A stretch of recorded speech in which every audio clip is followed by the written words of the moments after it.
టాలీవుడ్ అగ్ర కథానాయక సమంత తన జీవితంలోనైతే కొత్త అధ్యాయాన్ని ప్రారంభించిండ్రు. దర్శకుడు రాజ్ నిడుమురితో ఆమె వివాహం జరిగినట్టయితే తెలుస్తుంది. కోయంబత్తూరులోని ప్రఖ్యాత ఈషా ఆధ్యాత్మిక కేంద్రం యోగా సెంటర్లో సోమవారం తెల్లవారుజామున వీళ్ళిద్దరి పెళ్లి వేడుక అత్యంత సన్నిహితుల సమక్షంలో జరిగినట్టు తెలుస్తుంది. ఈ జంట తమ వివాహ విషయాన్ని ఈరోజు సాయంత్రం సోషల్ మీడియా ద్వారా అధికారికంగా ప్రకటించే అవకాశం ఉన్నట్టు తెలుస్తుంది. గత కొంతకాలంగా సమంత రాజ్ నిడుమురి డేటింగ్లో ఉన్నట్టయితే వార్తలు మస్తుగా అయితే మనం వింటూనే వస్తున్నాం.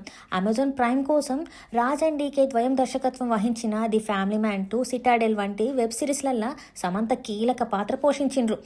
గీ ప్రాజెక్టుల సమయంలోనే వీరిద్దరి స్నేహం అయితే బలపడింది. ప్రేమగా మారినట్టు కూడా తెలుస్తుంది. ఇటీవల వీళ్ళిద్దరు దిగిన ఫోటోలు సోషల్ మీడియాలో మస్తు వైరల్ కావడంతో వీరి బంధం పైన జరుగుతున్న ప్రచారానికి మరింత బలం చేకూరింది. వివాహ వేడుకల్లో సమంత ఎర్రని చీరలో సాంప్రదాయబద్ధంగా కనిపించినట్టు ఫోటోలు దర్శనమిస్తున్నాయి. నటుడు నాగచైతన్యతో విడాకుల తర్వాత సమంత వ్యక్తిగత జీవితం తరచూ వార్తల్లో నిలుస్తుంది.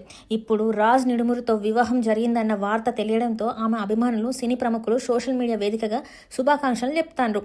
ఈ జంట నుంచి రాబోయే అధికారిక ప్రకటన కోసం అయితే అందరూ ఆసక్తికరంగా ఎదురు చూస్తుండ్రు.